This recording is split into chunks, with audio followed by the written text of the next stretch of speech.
सुनिए, मेरे तरफ से जो एडवांस जीएसटी रिटर्न फाइलिंग की जो सारी प्रक्रिया मैंने आपको बता दिया। R1 कैसे फाइल करते हैं, 3B क्या होता है, उसके अंदर कैसे भरते हैं। कल 2A 2B की रिको बता दिया कि 2B एंड टैली से रिको कैसे करते हैं, देन 2A 2B से रिको कैसे करते हैं। ये बिल्कुल कल बता दिया, कल का वीडियो रख लीजिएगा, काफी इंपॉर्टेंट है। सिर्फ रिको के लिए हमारे पास जॉब आ जाती है 20 से 21 हजार का, सिर्फ रिको के लिए। ध्यान रखिए आज की तारीख में, क्योंकि उनको पता है कि आईटीसी मेरा मर रहा है कहीं ना कहीं, तो चल एक बंदा रख लेते हैं जो मेरा कंट्रोल करेगा आईटीसी के ऊपर। ऐसे बन जाते हैं, केवल एक बात पे जॉब लग जाती है, तो ध्यान रखिए। Next ITC shut off already बता चुका हूं, इस पे आप बहुत सारा क्वेश्चंस मुझे लग रहा है 2 दिन 3 दिन तो इसी पे मैंने लगा था, ये भी हो चुका हमारी तरफ से। मैं इसको कट करता हूँ यहाँ पर, ठीक है। अब हम लेके चल रहे हैं टाइप्स ऑफ डीलर, चौथे पॉइंट पे लेके चलते हैं टाइप्स ऑफ डीलर। इसको पढ़ लेते हैं, ये भी आपके नेसेसरी पार्ट्स में एक पार्ट है आपका, टाइप्स ऑफ डीलर वाला, ठीक। समझते हैं बात को। देखिए डीलर का मतलब यहाँ दुकानदार की बात करें, जिसके पास जीएसटी नंबर है उसको हम डीलर कहते हैं, सिंपल। जिसके पास जीएसटी नंबर नहीं है, यूआरडी अनरजिस्टर्ड है, सिंपल सी बात है। डीलर है, दुकानदार है, बट जीएसटी नंबर नहीं है, तो हम उसे बोलते हैं यूआरडी अनरजिस्टर्ड डीलर। अब जिनके पास जीएसटी नंबर है उनके 3 कैटेगरी है। जैसा जीएसटी नंबर लेते समय आपने ध्यान दिया होगा कभी भी कि उस टाइम पे पूछता है कि क्या कैजुअल टैक्सेबल पर्सन के रूप में लेना चाहते हैं, खोलना पड़ता है, नहीं तो कोई बात नहीं। क्या कंपोजिशन स्कीम लेना चाहते हैं, नहीं तो 2 सिलेक्शन नहीं किया, दैट मीन्स रेगुलर। रेगुलर का मतलब क्या होता है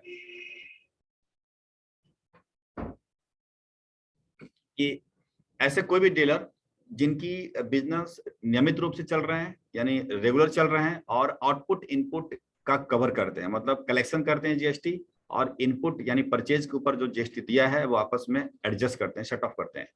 ऐसे जैसे हमने पढ़ा R1 3B सेटअप जो भी पढ़ा, वो सब रेगुलर डीलर का ही बारे में पढ़ा, यानी अब तक जितनी भी पढ़ाई करी हमने, तो ये हमने जो भी पढ़ाई की है आपका ये वाली। सेकेंड वाली बात करेंगे, कैजुअल वाली बात करेंगे, तो समझिएगा कि मेरा बिजनेस ऑलरेडी कहीं ना कहीं चल रहा है, लेकिन मैं चाहता हूं कि कहीं पे पार्टिसिपेट करूं ट्रेड फेयर वगैरह में। तो होता क्या है, मान लीजिए बदरपुर में अगर मेरा एक बिजनेस चल रहा है बॉर्डर पे, जीएसटी नंबर बॉर्डर पे के एड्रेस पे लिया गया है, और प्रगति मैदान में एक स्टॉल लगाना है ऐसी 10-12 दिनों के लिए, तो क्या लगा सकते हैं क्या? सरकार बोलते बिल्कुल नहीं। आपको इस उस स्टॉल के एड्रेस पे, जो मुझे स्टॉल नंबर 15 मिला या 16 मिला है स्टॉल नंबर, तो उस एड्रेस पे मुझे टेम्पोरली एक जीएसटी नंबर अप्लाई करना पड़ेगा कुछ दिनों के लिए। 12 दिन के लिए स्टॉल है तो 12 दिनों के लिए अप्लाई करना पड़ेगा। तो टेम्पोरली अप्लाई करने के बाद हमें जो नंबर मिलेगा तब जाकर के स्टॉल वहां खोल सकते हैं, दुकान खोल सकते हैं। तो ऐसे में जब नंबर अप्लाई करेंगे तो अंदर में कैजुअल टैक्सेबल पर्सन का ऑप्शन होता है, उसे ऑन कर दीजिएगा। देन आप नंबर आपको जो मिलेगा वो शॉर्ट टर्म के लिए मिलता है। मैक्सिमम वैलिडिटी 90 दिन की होती है, 90 दिन से ज्यादा वैलिडिटी नहीं होती है, लेकिन बाद में एक्सटेंशन कराना है तो करा सकते हैं आप। ये ट्रेड फेयर वगैरह या कहीं पार्टिसिपेट करने के लिए ऐसा लिया जाता है। मान लीजिए 16 दिन का पार्टिसिपेट कर रहे हैं तो इस तरह से आप ले सकते हैं। सेकंड वाली बात करें। थर्ड वाली बात करें तो ऐसे डीलर जो कंपोजिशन स्कीम में आते हैं, ये कौन होते हैं? ये वो हैं डीलर जिनकी बिजनेस बहुत लंबा चौड़ा नहीं है, 1.5 करोड़ की टर्नओवर है, साल में 1.5 करोड़ से ज्यादा का सेल नहीं होता है, तो आप इस स्कीम में आ सकते हैं। फायदा क्या है इस स्कीम में आने का? फायदा यह है कि जितना आपने पेचीदा चीज पढ़ लिया, R1 3B के अंदर इतनी बातें पढ़ी जो समझ में आया या नहीं आया, या आप जो कर रहे हैं काम, वो चीजें स्कीम वाले के लिए, इस स्कीम वाले के लिए खत्म है। मतलब ना उनको R1 भरना है, ना 3 भरना है, ना आउटपुट इनपुट, इन झंझट से बिल्कुल फ्री है।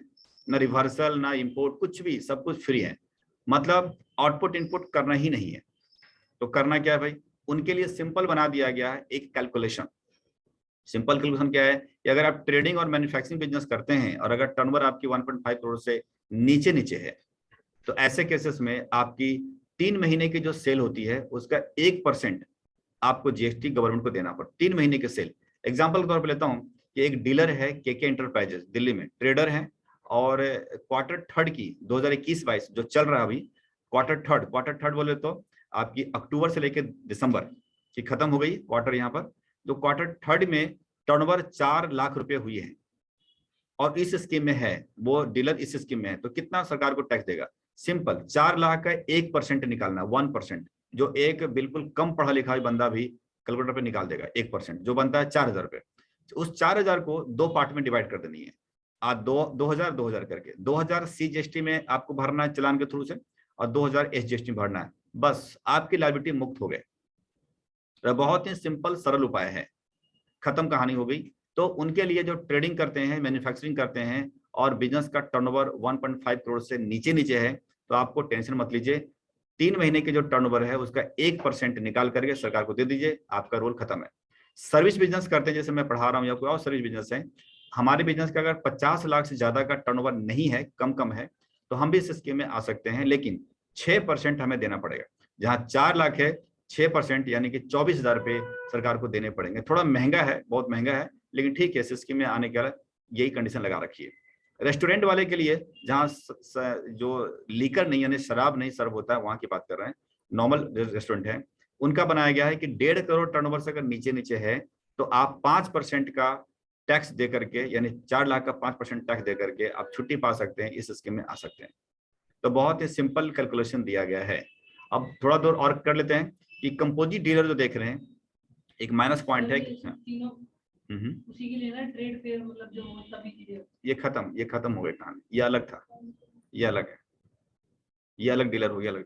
हम अभी पढ़ रहे हैं कंपोजिशन स्कीम, ठीक है, यानी कंपोजिशन स्कीम के लिए पढ़ रहे हैं, जो इस स्कीम में आना चाहते हैं।